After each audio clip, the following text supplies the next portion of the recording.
السلام عليكم ورحمة الله وبركاته. Donc là, on a commencé avec Salam alaikum. Il va y avoir tout d'abord une petite introduction concernant le Niger. Voilà, et là, il parle du Niger comme pays qui regroupe beaucoup de ressources naturelles, deuxième pays après le Kazakhstan en termes d'uranium et puis le charbon, l'or. Et puis maintenant il parle de la situation géographique du Niger et les pays qui ont la frontière ou des frontières avec le Niger. Burkina Faso, Mali, l'Algérie. La population du Niger, 17,5 millions d'habitants, 80% sont musulmans. Bien sûr, un pays qui était sous la colonisation française, devise le front africain. Le rôle stratégique du Niger apparu après que le Niger a rejoint les pays qui sont en train de combattre le terrorisme dans l'ouest de l'Afrique. Aujourd'hui, on va savoir plus sur le Niger et ses relations avec les États-Unis, la France et les pays de voisins. Et aussi, la guerre contre le terrorisme et les raisons de sa pauvreté, bien que ce soit l'un des pays les plus riches. Avec nous, Monsieur le Président, bienvenue. Merci beaucoup, bonjour. Le Niger, avec beaucoup de richesses naturelles, l'uranium, l'or, le pétrole, le charbon, avec un revenu qui ne dépasse pas les 800 dollars par individu. C'est l'un des pays les plus riches en termes de ressources naturelles. Comment expliquez-vous ça? Oui, effectivement, vous l'avez rappelé, le Niger est riche en ressources naturelles. Nous sommes producteurs d'uranium. Depuis 2011, nous avons commencé à produire un peu de pétrole. Nous avons également de l'or qui est produit au Niger et on a d'autres substances minérales par rapport auxquelles nous invitons les investisseurs à venir investir au Niger afin donc de les développer. Alors, c'est vrai que le Niger produit l'uranium depuis 1971, mais malheureusement, le Niger ne tire pas le profit qu'il est en droit d'attendre de l'exploitation de cette substance extrêmement importante, parce que sur 46 ans, de 1971 à maintenant, il y a eu à peine 8 années de bon prix pour l'uranium. Toutes les autres années, malheureusement, le marché de l'uranium a connu une dépression. Les prix ont toujours été bas et ils le sont malheureusement actuellement. Et cela explique pourquoi le Niger ne tire pas suffisamment de profit et donc de l'exploitation de cette substance. Et en cela, le Niger n'est pas un cas particulier. C'est tous les pays producteurs des matières premières qui ne tirent pas le profit qu'ils sont en droit d'attendre de l'exploitation de ces ressources. Et c'est pour cela que souvent nous mettons l'accent sur l'échange inégal entre les pays producteurs de matières premières et les pays producteurs des matières finies. Et il est important que ce combat pour équilibrer les échanges commerciaux internationaux, que ce combat se poursuive, que ce combat se renforce, afin que les peuples qui produisent les matières premières puissent donc avoir les rémunérations à la hauteur de leurs aspirations dans l'exploitation de ces ressources. Les études disent autre chose. La France domine l'uranium. La société Arriva française et l'exclusivité depuis 1971 refuse aussi d'augmenter le prix. L'uranium du Niger alimente la France avec 35% de ses besoins nucléaires et 75% de ses besoins en électricité. Comment peut la France atteindre tout ce bénéfice et vous donne presque rien? Et vous ne changez pas les contrats? D'abord, je dois dire que la France n'a pas le monopole de l'exploitation de l'uranium au Niger. Nous avons dès le départ diversifié les partenaires. Par exemple, nous avons comme partenaires dans les sociétés où sont présents les Français, nous avons les Japonais qui sont présents, nous avons les Espagnols qui sont également présents. À un certain moment, il y avait même des Allemands et des Italiens, ainsi que des Américains. Donc il n'y a pas de monopole d'exploitation de l'uranium au Niger pour la France. Nous avons une diversification de l'ensemble des partenaires. C'est vrai que la France est un partenaire important. Quel est le pourcentage des Français, le pourcentage des autres? Le pourcentage des Français, par exemple, dans une des sociétés qu'on appelle la Cominac, c'est autour de 35-36%. Au niveau de la Somalie, il n'y a que deux partenaires, la France et le Niger, mais cela est suffisamment significatif. Cela prouve bien qu'il n'y a pas de monopole de l'exploitation de l'uranium par la France au Niger. Quels sont les bénéfices de cet uranium pour le Niger? Il y a des rapports qui disent que cette société ne paie pas assez de taxes ou de revenus pour le Niger. Cela veut dire que vous ne bénéficiez de presque rien. C'est vrai, on le déplore, c'est ce que j'ai dit. C'est que les pays producteurs de matières premières ne sont pas payés au juste prix que ces pays-là sont en droit d'attendre, que ce soit l'uranium, que ce soit les phosphates, que ce soit le fer ou les autres matières premières. Il y a une injustice qu'il faut, je crois, changer, qu'il faut changer dans les rapports commerciaux internationaux. C'est vrai pour l'uranium, c'est vrai pour les autres substances minérales. Vous êtes en pouvoir, vous êtes le président, est-ce que vous pouvez le changer? C'est ce que j'essaie de faire. Vous savez que le rapport de force aussi est économique. C'est une question d'offre et de demande d'uranium. Depuis qu'il y a eu les accidents de Fukuyama au Japon, malheureusement, il y a une dépression que connaît le marché de l'uranium. Il y a des pays qui se sont désengagés de ce secteur, qui ont révisé à la baisse leur programme nucléaire et malheureusement donc cela a créé les conditions d'une dépression sur le marché de l'uranium. Je vous ai dit que depuis 1971, il y a eu à peine une dizaine d'années de bons prix pour l'uranium et les autres années, les prix ont été malheureusement très, très bas.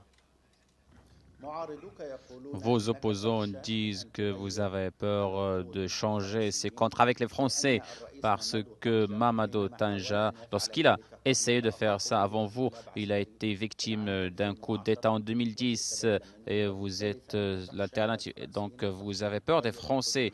Vous ne voulez pas changer le contrat. Ça n'a rien à voir avec ça. Je m'inscris en faux par rapport à ce que disent les opposants.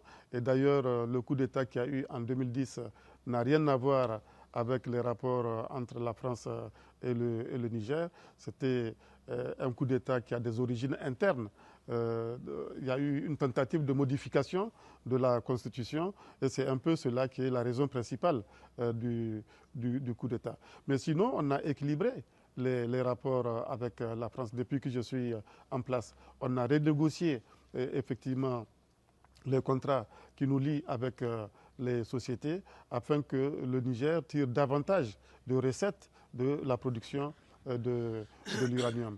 Nous avons également fait beaucoup d'efforts pour prendre le contrôle de la gestion des sociétés qui produisent l'uranium, en particulier en nommant des Nigérians à la tête des sociétés qui exploitent l'uranium dans le pays. Vos opposants, encore une fois, disent que vous étiez aussi un leader de l'opposition, vous avez milité pour devenir un président. Après ce que vous êtes devenu président, vous êtes devenu un dictateur et vous n'appliquez pas ce que vous disiez lorsque vous étiez dans l'opposition. Non, j'applique totalement mon programme depuis 2011, que ce soit sur le plan politique ou sur le plan économique. Moi, un dictateur, je pense qu'il se trompe de dirigeants. Et la preuve, c'est que quand eux, ils étaient au pouvoir, le Niger était classé 139e du point de vue de la liberté de la presse. Vous savez, chaque année, Reporters sans frontières publie un classement sur la liberté de la presse dans le monde. Quand eux, ils étaient au pouvoir, le Niger était classé 139e. Aujourd'hui, le Niger est classé 52e du point de vue de la liberté de la presse. Le Niger est un des pays les plus libres d'Afrique. Il n'y a pas de dictature au Niger. Le Niger est un pays libre où les droits humains sont effectivement respectés. Si le Niger est un pays de droit, pourquoi vous avez poussé le leader, le chef de l'opposition, Hama Amadou, rester à l'extérieur du pays? Vous refusez son retour. Le Niger est un pays de droit où il y a la justice, où il y a une séparation des pouvoirs. Il y a l'exécutif, il y a le pouvoir législatif et le pouvoir judiciaire. Ce n'est pas parce qu'on est opposant, ce n'est pas parce qu'on est homme politique qu'on est au-dessus des lois. La personne dont vous parlez a des problèmes avec la justice. Elle n'a pas de problème avec moi, elle n'a pas de problème avec qui que ce soit. Elle a des problèmes avec la justice. Et si elle est en exil aujourd'hui à l'extérieur du pays, cela dépend. La justice est dirigée par le pouvoir, en fait, par la présidence. La justice n'est pas dirigée par le pouvoir, la justice est indépendante au Niger. La preuve, c'est qu'en 2010, quand le président de l'époque a décidé de modifier la constitution, la justice l'a désavoué. Donc la justice au Niger est une justice réellement indépendante. C'est une justice non pas du prince, mais une justice qui est rendue au nom du peuple. Et personne n'est au-dessus de la loi. Vous avez pris la présidence en 2010 et vous étiez réélu l'année précédente. Il y a plus de présidents dans le monde qui gagnent 97-99%. Est-ce que vous ne pensez pas que ce genre de pourcentage ne représente pas une fraude? Non, il n'y a pas eu de fraude. Les élections ont été transparentes au Niger. Il faut savoir que depuis 1991 qu'on organise des élections au Niger, les élections se passent en toute transparence parce que nous avons une commission électorale nationale indépendante qui organise les élections indépendamment du pouvoir. Nous avons également au niveau de tous les bureaux de vote la représentation des partis politiques qui sont candidats aux élections. Nous avons enfin une cour constitutionnelle qui est juge des élections, qui est totalement indépendante. Non, quand il y a eu ces élections de 2015-2016, déjà dès le premier tour, j'avais obtenu presque 50%, j'avais obtenu 48%. Et malheureusement pour le second tour, le candidat du second tour a décidé de boycotter les élections, ce qui fait que l'enjeu des élections au second tour, c'était le taux de participation. Ce n'est pas le taux qu'obtiendrait tel ou tel candidat, puisque le candidat du second tour, qui est opposé au président en exercice, a décidé de boycotter les élections. Et donc, c'est normal que ce taux de 93% vous paraisse peut-être anormal, mais ce n'est pas si anormal que ça. Il y a 6 ans, vous êtes devenu président. Le peuple est toujours sous le seuil de pauvreté. Le revenu de l'individu au Niger n'a pas augmenté. Qu'est-ce que vous faites pour faire sortir le peuple de cette pauvreté dans un pays qui est riche en ressources? Oui, vous avez raison. Il y a 6 ans que j'ai été élu président. Et déjà en 2011, j'étais venu aux affaires avec un programme qui était évalué à peu près à 11 milliards de dollars. Et j'ai réalisé ce programme-là à hauteur de 93%. Et là, je suis en train de mettre en œuvre la seconde phase de mon programme, 2016-2021, sur les mêmes priorités.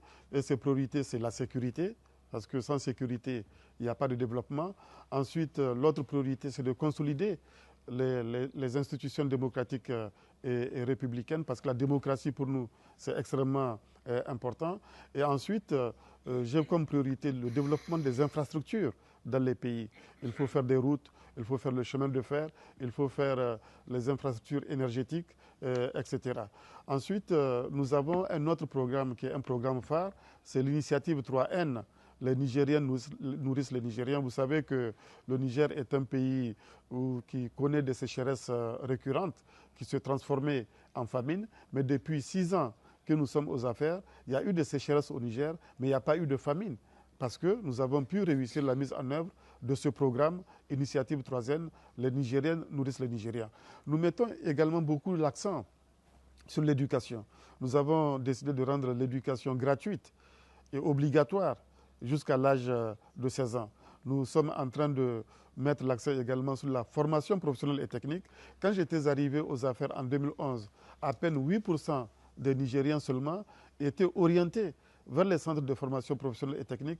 Aujourd'hui, ils sont 25%. Et d'ici 2021, mon ambition, c'est de porter ce pourcentage-là à 40%. L'autre priorité sur laquelle je travaille depuis 6 ans, c'est la santé, c'est l'accès à l'eau pour les populations. Donc, en 5 ans, il y a eu beaucoup de progrès pour le peuple nigérien. Et c'est pour cela que le peuple nigérien m'a encore refait confiance à l'occasion des dernières élections présidentielles. Le Niger progresse, les défis sont importants, les défis sont nombreux, y compris les défis sécuritaires malheureusement, qui font que certaines ressources sont affectées à la sécurité ou d'autres affectées aux secteurs sociaux de base. Mais le Niger, globalement, progresse avec une économie qui est assez dynamique. Nous avons enregistré pendant le premier quinquennat de 2011 à 2016 un taux de croissance moyen annuel de 6%. Donc le pays est en train de progresser sous ma direction.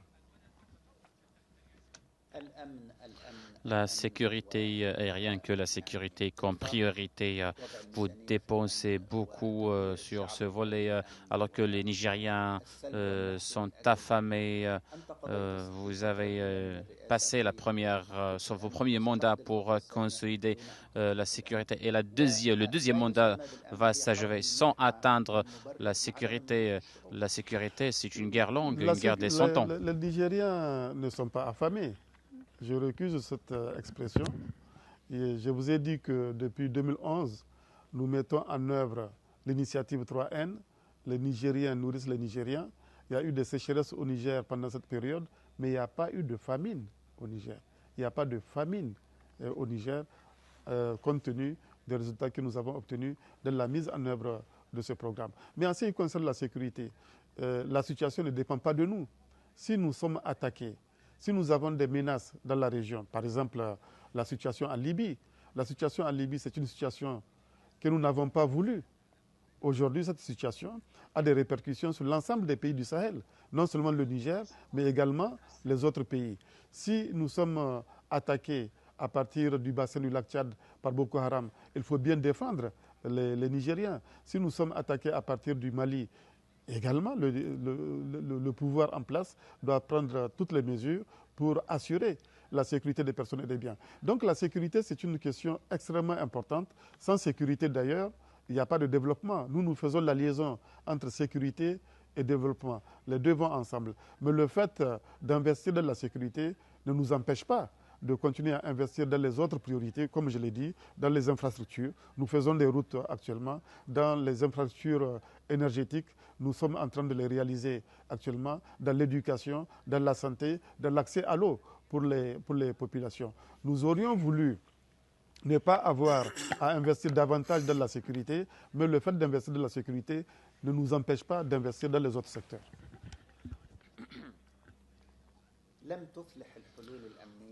Les solutions sécuritaires n'ont pas donné un résultat positif dans plusieurs décennies. On rappelle, il y avait une guerre contre le Vietnam, l'Afghanistan, l'Irak, et ainsi de suite.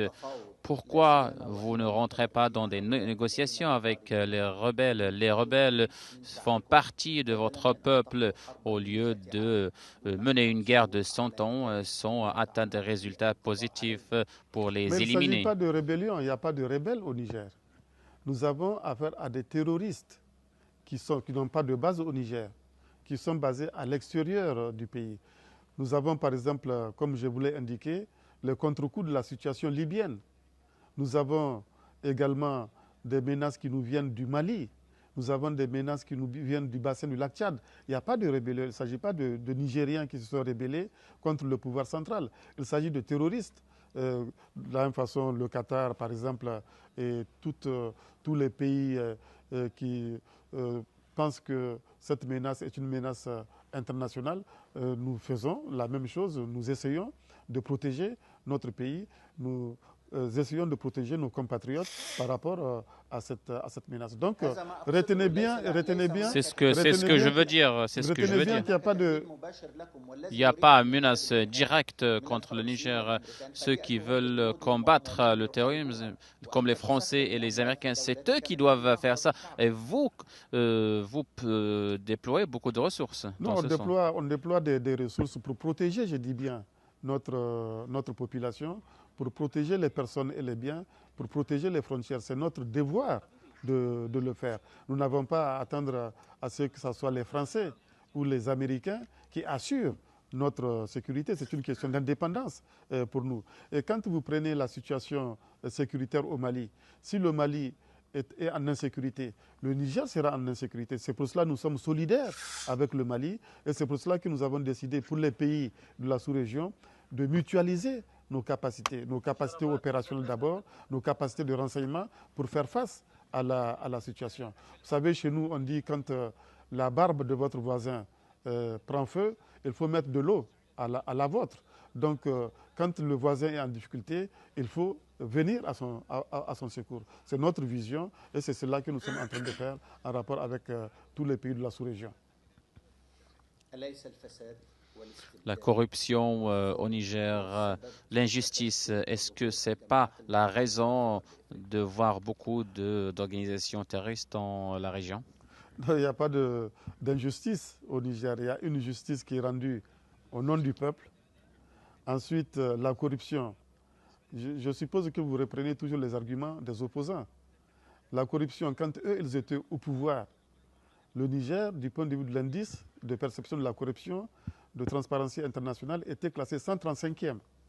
Avec les efforts que nous avons faits depuis 5 ans, le Niger est aujourd'hui classé 102e. Ça veut dire que nous avons gagné, par rapport à leur gestion, nous avons gagné 33 rangs dans le classement de Transparency International. Certes, ce n'est pas suffisant. Nous devons continuer les efforts de lutte contre la corruption, mais nous faisons mieux qu'eux. Avec eux, le pays était très corrompu, les détournements étaient très importants. Aujourd'hui, je pense que nous sommes sur la bonne voie, sur la voie de la bonne gouvernance des finances publiques. Le 30 septembre dernier, on a lu une information, les États-Unis sont en train de construire une base militaire pour des avions sans pilote au Niger et cela va coûter 50 millions de dollars. Quel est le but de construire cette base militaire? Le but, c'est protéger le pays, c'est assurer également notre sécurité, parce que pour l'instant, nous ne sommes pas dans la possibilité de le faire seuls. Donc nous tendons la main aux pays amis, dont les États-Unis auxquels vous venez de faire allusion. Nous avons également des opérations communes avec un pays comme la France, qui a l'opération Barkhane, qui est en cours de l'ensemble du Sahel, pas au Niger seulement, mais également qui est présente au Mali, au Niger, au Tchad. Donc, je pense que la menace du terrorisme, qui est une menace mondiale, amène tous les pays à prendre conscience de la nécessité de mutualiser les moyens. Que ces pays soient petits ou grands, il est indispensable qu'ils se donnent la main, qu'ils organisent la solidarité pour faire face à la menace commune. Il y a aussi une autre base à Niamey pour les Français et les Américains aussi. C'est ce que je vous dis, c'est les mêmes raisons, c'est les mêmes explications. Nous avons les Français qui sont présents au Niger, nous avons les Américains qui sont également présents au Niger. Nous pensons que c'est utile pour la sécurité, non seulement du Niger, mais c'est utile pour la sécurité de la sous-région, mais également c'est utile pour la sécurité mondiale, parce que le terrorisme n'a pas de frontières, comme vous le savez. Vous-même, ici au niveau du Qatar, vous participez à des coalitions de lutte contre le terrorisme. Cela prouve bien que c'est une menace face à laquelle il faut mutualiser les moyens. Quelles sont les autres nationalités présentes au Niger à part les Français et les Américains? Il y a l'Allemagne qui intervient au Mali, mais qui a une base logistique effectivement au Niger, parce que le théâtre d'opération c'est le Nord Mali, et le Nord Mali c'est plus proche de Niamey que de Bamako. C'est pour cela que les Allemands ont souhaité avoir une base logistique à Niamey. On les a autorisés à installer effectivement cette base logistique au Niger, parce que nous pensons que là également, en intervenant pour lutter contre le terrorisme au Mali, les Allemands, comme les autres pays amis, nous aident à assurer la sécurité du Niger. Est-ce que le Niger va devenir, est-ce que le Niger est déjà devenu une base militaire de troupes étrangères pour combattre le terrorisme dans l'ouest de l'Afrique? Je vous dis bien que nous avons des pays amis qui sont présents, d'ailleurs qui nous aident dans la formation des forces spéciales qui doivent lutter contre le terrorisme, qui nous aident également dans le renseignement, parce que j'ai coutume de le dire parfois, sans les renseignements que ces pays-là nous donnent, nous sommes sourds et aveugles. Donc c'est des relations nécessaires, indispensables pour réussir le combat que nous menons contre la menace terroriste. Quelle est la contrepartie que vous recevez pour cela? Mais la contrepartie, c'est la sécurité. Vous ne vous rendez pas compte de l'importance de la sécurité pour nos pays. Sans sécurité, il n'y a pas de développement.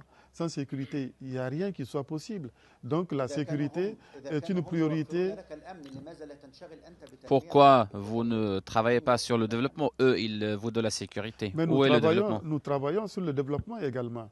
Parce que la solution même face au terrorisme n'est pas que sécuritaire, nous sommes conscients de ça. La solution, c'est le développement économique et social, parce que la pauvreté est le terreau sur lequel se développe le terrorisme. Donc nous sommes conscients du fait que la solution face au terrorisme à court terme est sécuritaire, mais à long terme, la solution, c'est le développement économique et social. C'est pour cela que je vous ai dit tous les efforts que nous faisons dans les différents secteurs des infrastructures, de l'éducation, de la santé, de l'initiative 3N. Donc nous ne perdons pas de vue l'aspect développement, les objectifs de développement.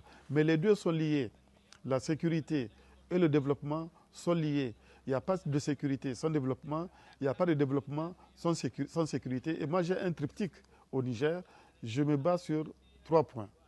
La sécurité, la démocratie et le développement. C'est sur ces 3 points que je concentre mon action. Dans une interview avec Al Jazeera en 2012, vous avez promis pour ne pas laisser n'importe quel pouvoir étranger intervenir en Afrique. Et c'est les forces africaines qui vont faire cela. Mais par la suite, vous avez ouvert la porte pour les Allemands, les Français, les Américains, peut-être d'autres. Est-ce que cela ne représente pas une nouvelle colonisation après ce que le Niger a pu combattre la France? Non, ce n'est pas une nouvelle colonisation. Les menaces sont là, elles sont de nature internationale. Et c'est tout à fait normal que l'ensemble des pays se solidarisent, mutualisent leurs moyens, comme j'ai dit, pour faire face à ces menaces. Maintenant, au niveau africain, nous sommes effectivement en train de voir comment mettre en place la force africaine en attente. Nous sommes en train de voir comment mettre en place la CARIC, la capacité de réaction immédiate aux crises. Ça, c'est à l'échelle du continent africain. Mais à l'échelle des régions, nous sommes en train de mettre en place des forces communes aux pays de la sous-région. Par exemple, si je prends le cas du lac Tchad où on fait face à Boko Haram, nous avons mis en place au niveau du Cameroun, du Tchad, du Nigeria et du Niger, ce qu'on appelle la force mixte multinationale qui se bat contre Boko Haram et qui obtient des résultats excellents face à Boko Haram.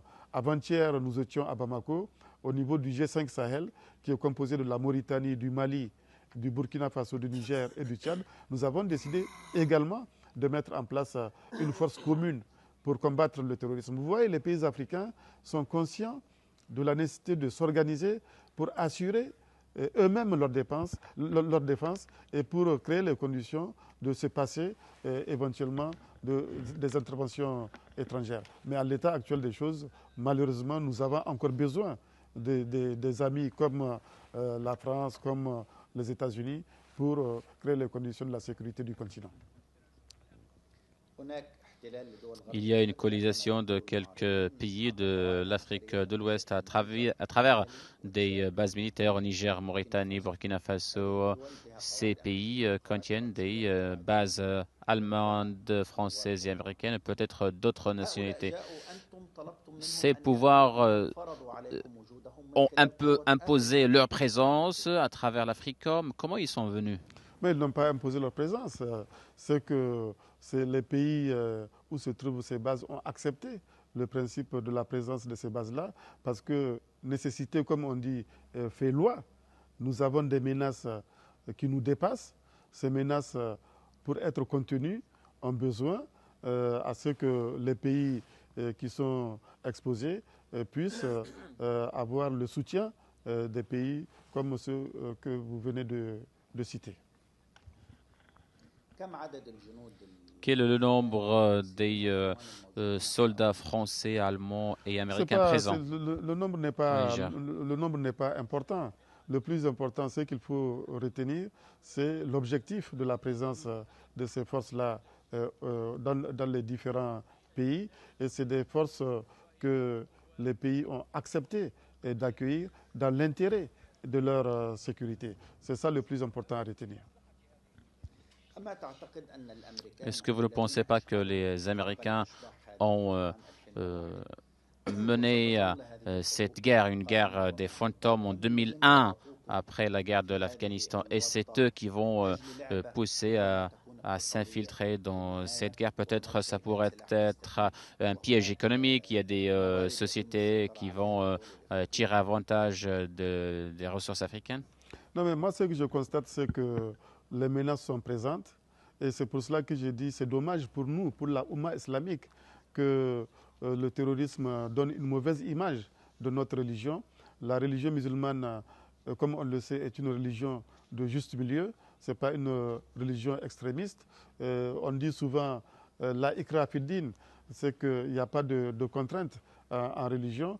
Et donc, malheureusement, c'est les terroristes qui créent les conditions de la présence de ces pays-là dans nos pays.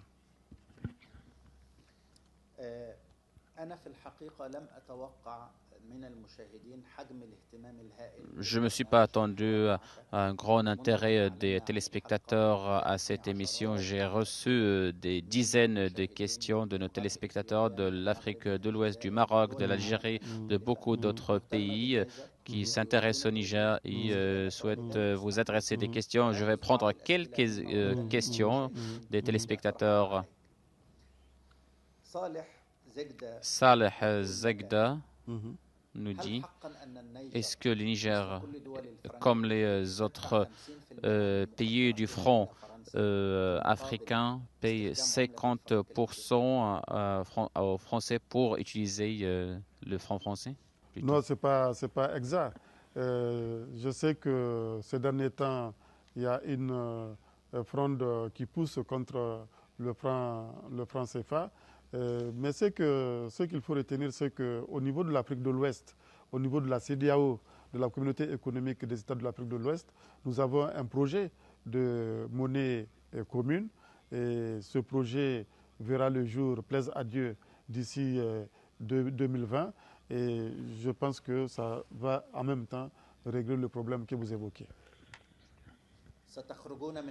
Vous allez sortir du franc africain. Est-ce que ces pays vont sortir? Ce n'est pas une question qui est dirigée contre un pays. Ce que nous sommes en train de faire, c'est de mettre en place l'intégration économique au niveau de l'Afrique de l'Ouest. Nous avons déjà, au niveau des tarifs extérieurs, des tarifs communs. Cela est important.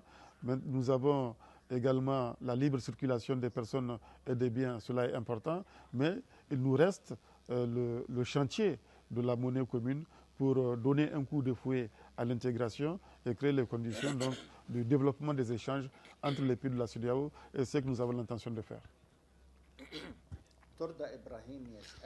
Torda Ibrahim pose une question. Est-ce que vous ne voyez pas que la raison de la pauvreté au Niger, le Niger qui est riche en ressources humaines, est-ce que c'est la mauvaise administration? Oui, moi j'ai toujours dit que le Niger n'est pas un pays pauvre, mais le Niger est un pays qui a été mal géré. N'oubliez pas que moi je suis au pouvoir que depuis 2011 et conscient du fait que la mauvaise gestion est une des causes de la pauvreté au Niger. J'ai mis l'accent sur la lutte contre la corruption. Je vous ai dit tout à l'heure comment le Niger a progressé dans cette lutte. On était classé 135e. Aujourd'hui, nous sommes classés 102e.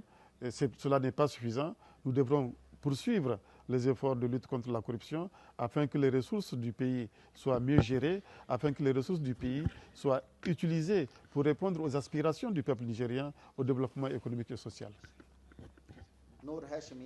Nour Hashim, la présence de l'Iran en Afrique, est-ce que les Iraniens et les chiites sont arrivés au Niger et quelle est votre position de cela? Moi, je ne rentre pas dans cette querelle. C'est dommage que la Oumma islamique soit vraiment divisée en plusieurs factions. Ce que nous souhaitons au Niger, c'est l'unité de toute la Oumma islamique. C'est la fin des contradictions et des déchirements au niveau de la Oumma islamique. C'est cela, je crois, qui est le plus important.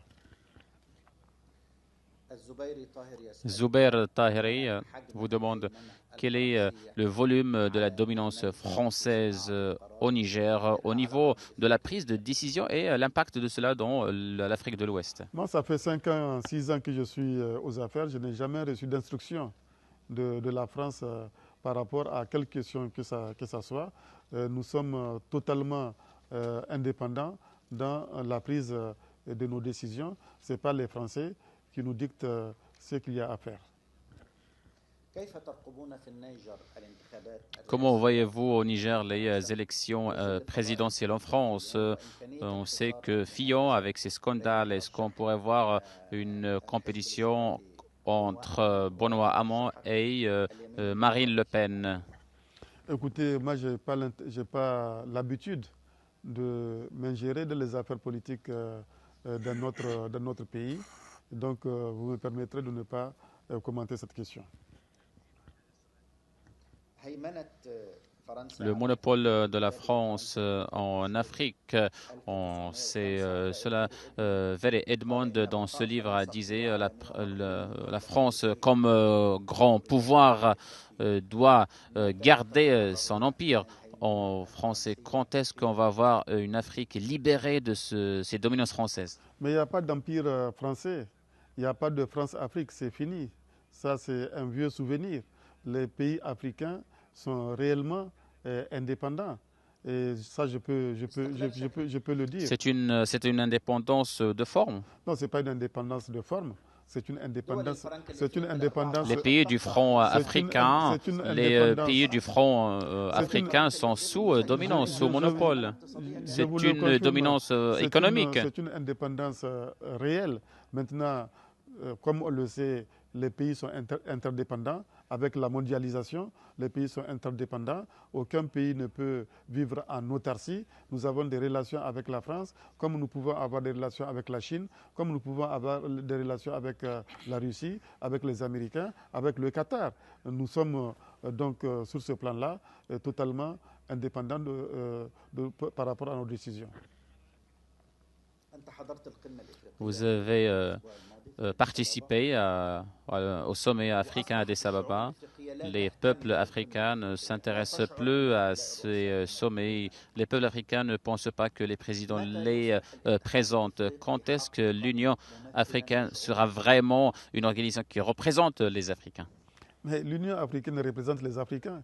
Je ne sais pas quels sont les sondages que vous avez faits qui vous prouvent que les peuples africains ne s'intéressent pas à l'Union africaine. Les peuples africains s'intéressent à l'Union africaine. L'Union africaine a beaucoup d'ambition pour l'Afrique. Nous avons par exemple l'agenda 2063 qui définit les objectifs pour l'Afrique, qui sont des objectifs de développement économique et de développement social pour les peuples africains. À ce dernier sommet auquel vous venez de faire allusion, nous avions eu à prendre d'importantes décisions, notamment en ce qui concerne l'intégration, l'établissement d'une zone de libre-échange entre l'ensemble des pays africains. Donc l'Union africaine se construit, l'Union africaine progresse parce que nous sommes convaincus que l'avenir de l'Afrique est dans son unité politique, l'avenir de l'Afrique est dans l'intégration. Donc nous avançons et les peuples africains apprécient cela. Je ne sais pas si vous avez des résultats de sondage qui prouvent que les peuples africains rejettent l'Union africaine.